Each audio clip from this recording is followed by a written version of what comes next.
Welcome to SVGTV's news for Tuesday, October 8th, 2024. I'm Triska Campbell with the details.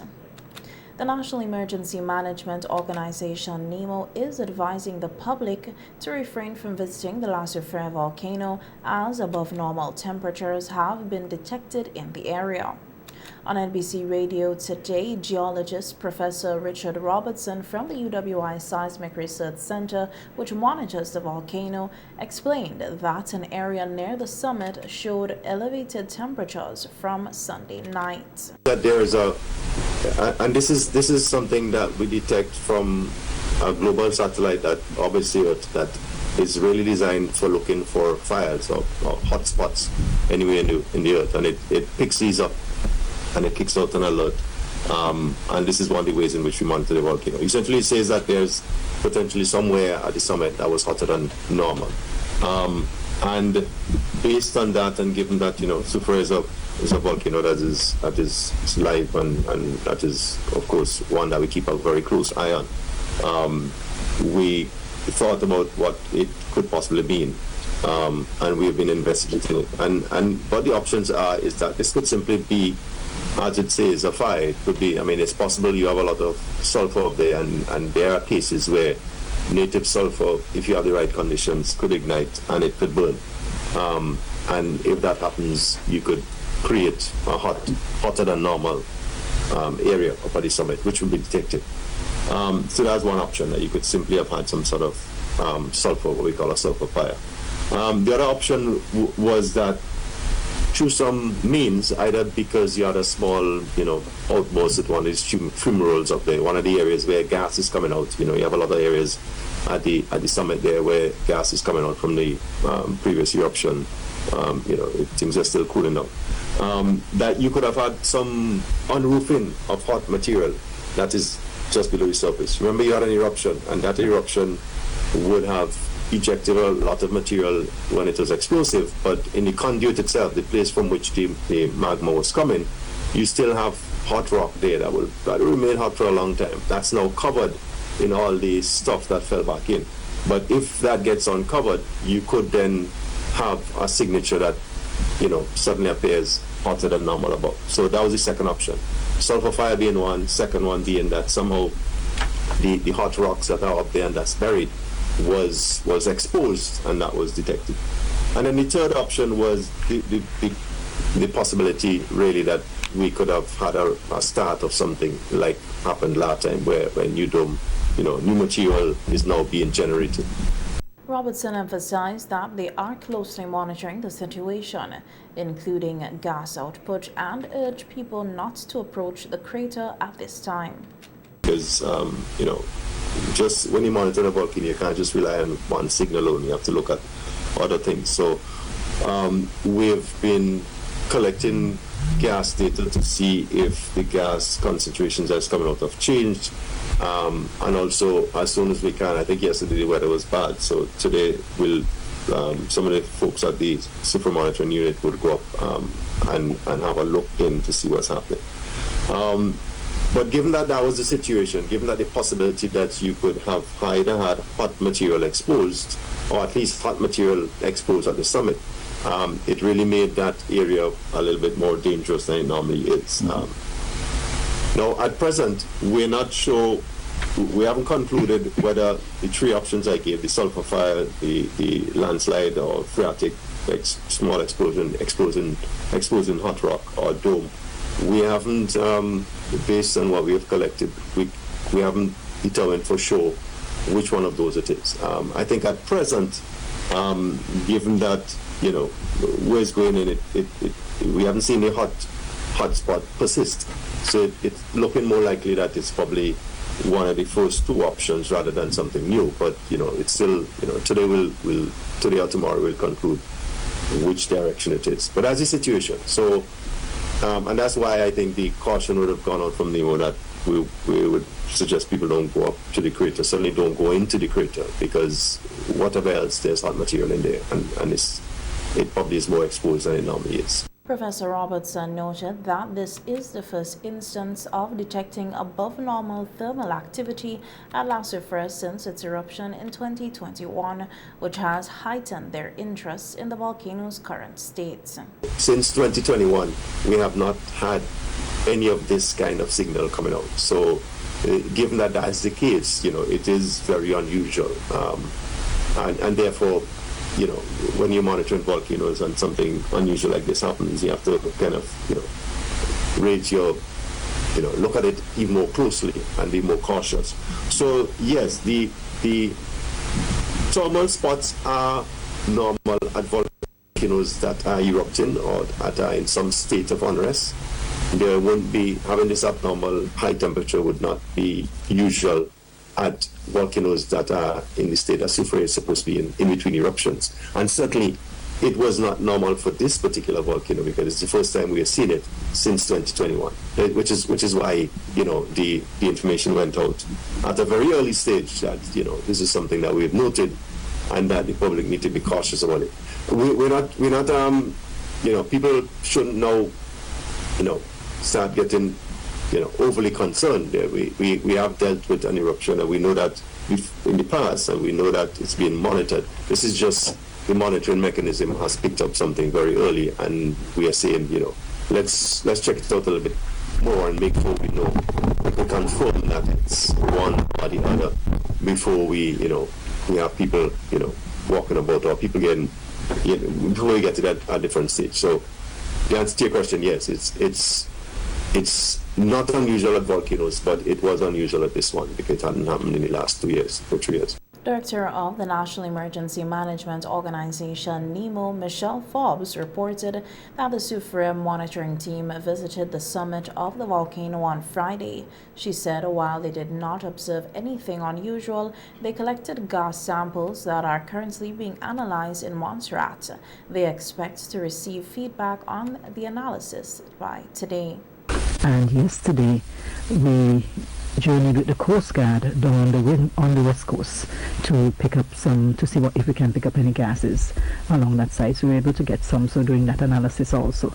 And today, this morning, the team is rough for them because they went up on Friday to go up again today, but they're making their way up to the summit, and let's pray that we have some good visibility, that they're able to collect additional gas samples and visual observations, because at this point we need to do a lot of visual observations along with the gas sampling, because you cannot get physically close to the crater to take any temperatures, and you don't have an instrument that can take that type of temperature. So we continue the monitoring. This is a daily activity for the unit, and we also checking on all of our equipment around the island. We have about 15 stations around the island, both GPS and seismic stations, and actually we're in the process of installing a few more. So this continues on a daily basis with the team. So we're just waiting analysis now through the Seismic Research Center on the samples that we have collected. Regarding the gas samples, Professor Robertson pointed out that one of the key factors they monitor is the sulfur dioxide output. Based on initial feedback, it appears that this output has not increased, indicating that there have been no significant changes. Because of the way in which magmas get rid of their gases, you tend to find that sulfur dioxide is one of the gases that you would often have enriched or high amounts of if you have fresh, new magma close to the surface. So, we'd be looking particularly at whether or not the sulfur dioxide output, which is currently very low, in fact, negligible, almost you can't detect it because it's such a small amount relative to the other gases. We'd be looking to see if it's increased. So far from and Michelle mentioned that TC, Dr. Christopher in Montserrat, and in Montserrat Volcano Observatory provides support. It's all part of the team that keeps a close eye on the volcano. That he had been looking at the gases, that's his specialty. And so far the measurements that he's collected, indicated that the sulfur dioxide might not have changed. So, the signals are looking more positive in terms of this not being a restart of things, which is what, we all don't want to see at this point in time. So yeah, we'll be looking at sulfur output particularly. Right now you would have sulfur-rich gases, so you'll have hydrogen sulfide, sulfur dioxide, You'll have carbon dioxide. Those are the kinds of gases that you often have coming out. But the sulfur dioxide is a nice marker for new material being close to or at the surface. I'm going to take, I think within the next day or two, we know for sure, whether or not this is something new or it's, as I said, unroofing of some hot material that's there. Or we sort of see from the visuals if something is there once it's clear enough for them to see it. Professor Robertson clarified that high temperatures alone do not necessarily indicate a change in the volcano's behavior. However, he emphasized that the events occurring at the volcano are something citizens need to be prepared to live with. I think people need to bear in mind. Clearly, and I think we have said this to the government already, and it's something that Ms. Fox would have heard me say. Clearly, Soufriere has indicated that it's moved from kind of having activity that is very widely spaced. When I was younger, when I was a young boy and first thought of going into this business, the thinking was that Soufriere's eruptions were, its explosive eruptions at least, were of the order of 100 years or so apart. Clearly, since 1902, over the last century or two, it's had more frequent events, but events have been small in size. And therefore, just based on that, this 200-year period is a small period to make too much strong estimates. But based on that, it seems that we have activity more frequently, unusual things happening more frequently at Soufriere than we did before.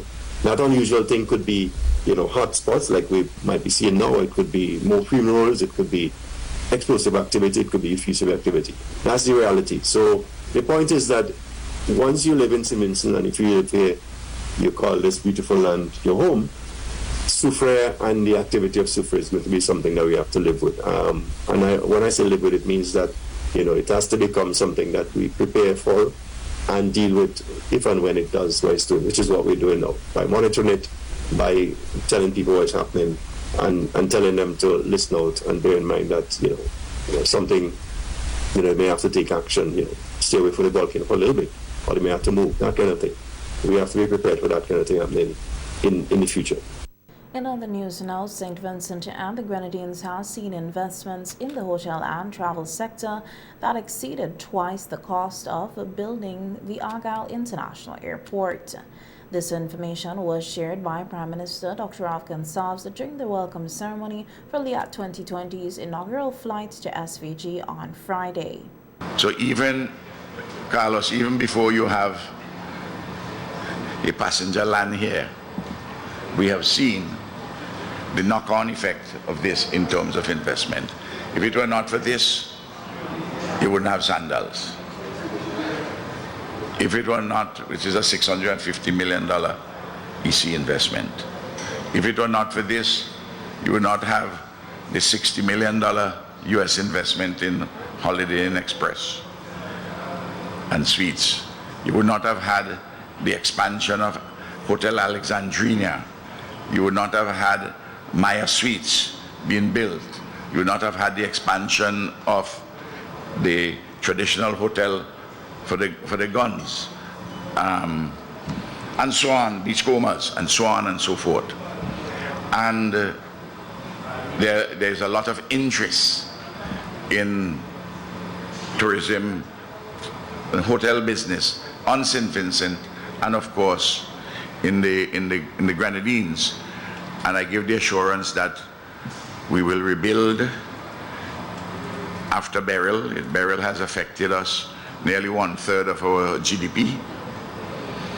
We have had to deal with, under my watch, 12 significant natural disasters. But every time we have rebuilt stronger and better, and we have moved forward. We have never been daunted at all. The Prime Minister emphasized that St. Vincent and the Grenadines is open for business, particularly in tourism, despite setbacks in the Grenadines due to the impact of Hurricane Beryl. He expressed confidence in the swift recovery for those islands. He, however, noted that there are sufficient resources to sustain the tourism product on the mainland, as well as in Bequia and Mustique.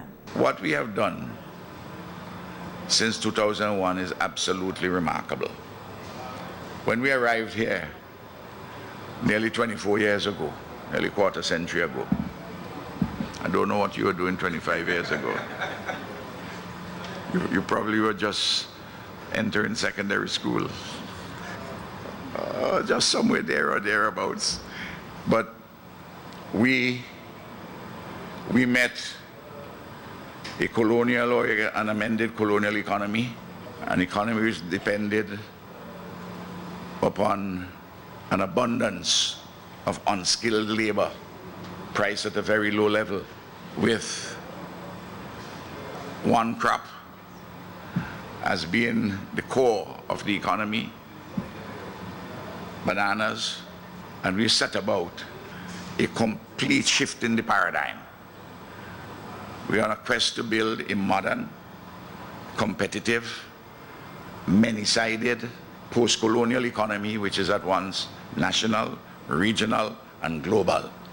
And to do that, we had to carry out an important education revolution, because such an economy demands not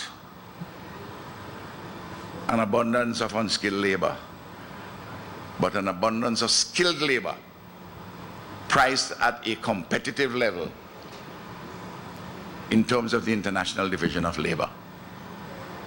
And that is the basis for this important paradigm shift. And of course, other things had to follow: health and housing and sports and culture and so on and so forth. Prime Minister Gonsalves also pointed out that the operation of LIAT 2020 will facilitate deeper integration between the economies of the region, Africa, and its diaspora. We are part of the 6th region of the African Union. I'm here today for LIAT. I'm here today for St. Vincent and the Grenadines. But I'm here today also for the OECS. I'm here for the Caribbean and for the nexus between the Caribbean and Africa.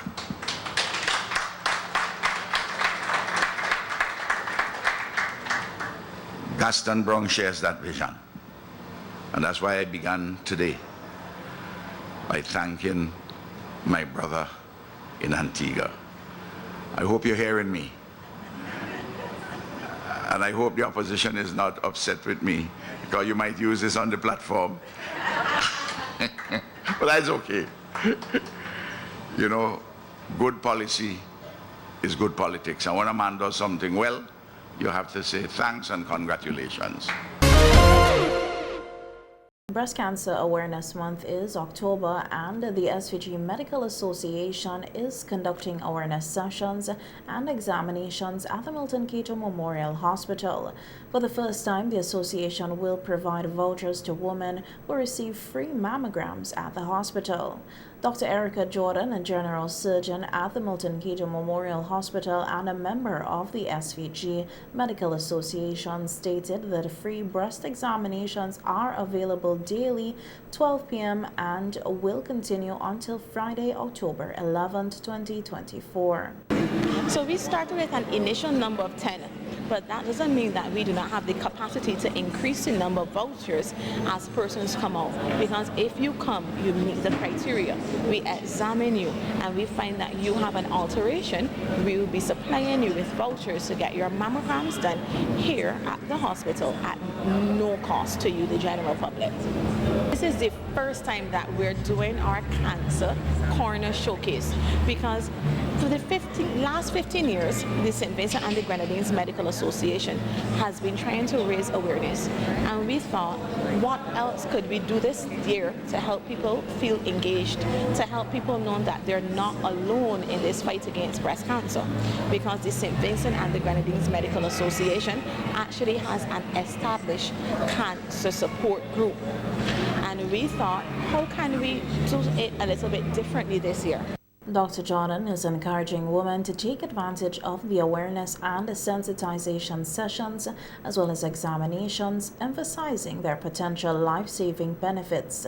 She noted, as the theme states, no woman should face breast cancer alone. And from last week Friday, we had the Cancer Corner Showcase, where you can come out, you can get information about breast cancer. You can get your doubts clarified when amongst our physicians here. And from tomorrow, as you would have seen the heart for the cardiovascular awareness, we will be having our pink ribbon displayed in front of the hospital to really tell people that we are here, we are aware that cancer exists, and you are not alone in the fight against cancer. And we were able to meet with persons, give them information about breast cancer, and this morning we actually detected a breast lump, and that person got a free voucher to get their mammogram done. So the response has been good, and we're encouraging you, the general population of St. Vincent, to come out, take responsibility for your health, because especially with breast cancer, early detection will save lives. Today, the first woman to receive a voucher was a resident of Fairhall. She expressed her gratitude, stating that having a mammogram would be too costly to have it done. I went to do a little talking with my breast cancer month, and I find I get a small cyst in my left breast. So they assist me to do a mammogram. Because I'm going to do an ultrasound the 6th of this month, December, but the doctor said too far, so them say they will give it to me free. So I thank God for that, and I hope everything will be well for the time. Until check to see for any lumps or anything? Yes, I do one in November last year. So this doctor sent me back to do another ultrasound. But then said I will do the mammogram today. And I don't have to do the ultrasound again in December. Registrar at the Milton Cato Memorial Hospital, Dr. Mark Cumberbatch, has highlighted that many women still fear the detection of breast cancer, which often delays their diagnosis. He is encouraging women to overcome this fear, emphasizing that early detection can save lives and that there are various treatment options available. Most people, and I speak most women because they are the ones that generally have this issue, they would find a problem in the breast, and because of the fear of it being cancer, then it takes a while to come to us. By the time they come, several months have passed, and in terms of detection, diagnosis, and adequate adjuvant treatment, then you lose valuable time. So early detection saves lives. The earlier we detect this problem, the faster we can diagnose you, and medicine has advanced. There are treatment options. Some people may not be interested in chemo, but there are other types of therapy that are directed and targeted using the different receptors that's on the breast cancer that we can use to treat. So you don't even have to have chemotherapy necessarily. Depending on the stage, you can have also targeted therapy.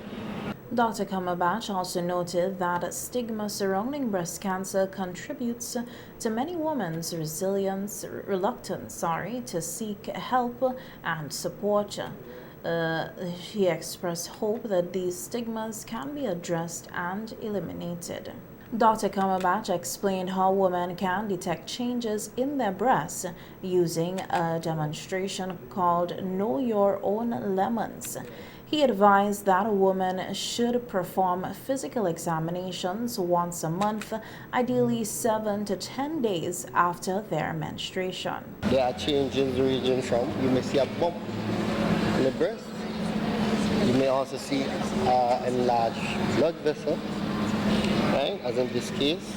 You can also see retraction of the nipple, right? You may see it crusting around the nipple. There may be even dimpling within the breast mass, and there also like an inflammatory change, right, where you see redness in the breast. Some areas may be thickened, and you see feel a thickened area on the breast. Some patients report a discharge, right, unilateral discharge from the breast. So if you see blood within that at any point, then chances of it being a malignancy is high. So you generally want to go and have your breast checked by a clinician. Now, some people in this examination would also report a mass in the breast. In related news, St. Vincent and the Grenadines Medical Association will hold its Pink Cap Walk on Friday, October 11th at 3 p.m. at Heritage Square. And in other stories now, there have now been 39 homicides recorded in St. Vincent and the Grenadines, 15 short of the total count for 2023. During the Police on the Beat program on radio last evening, Acting Commissioner in charge of crime Trevor Bailey stated that crime is not out of control. However, he acknowledged that certain categories of crime, particularly killings, are becoming more prevalent, which is instilling fear in some residents. Let me say that crime, categorically, crime is not out of control. There are some crimes and the way in which our murders are committed. As I was alluding to earlier, the viciousness in some of the crime, it have injected a level of fear in our people. That and because of the frequency in firearm-related offenses. Yes.